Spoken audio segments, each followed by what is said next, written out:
Hello, in this video I am going to show you how we can uninstall an app from Windows 10. There are several ways to do that, but first I am going to show you the easiest and simplest one.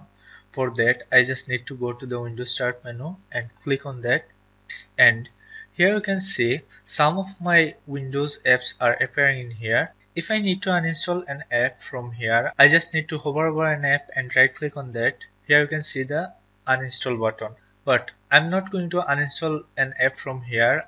I'm going to show you the other method. For that I need to click on the settings option and go to the apps, and here you can see all of my apps from my Windows are appearing in here.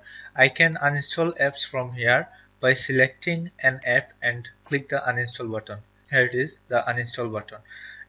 Now I'm going to show you other method for doing that. For that I need to search for uninstall,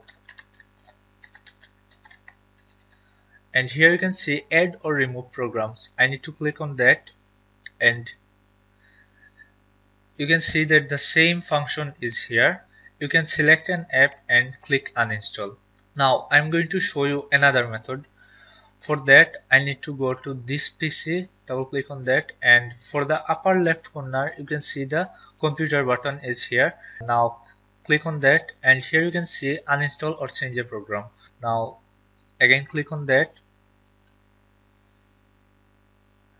and here you can see the same feature is appearing in here. So this is the video, guys. If you found this video helpful, please like this video and share it with your friends and family, and please don't forget to subscribe to my channel for upcoming free learning videos. Thank you guys for watching.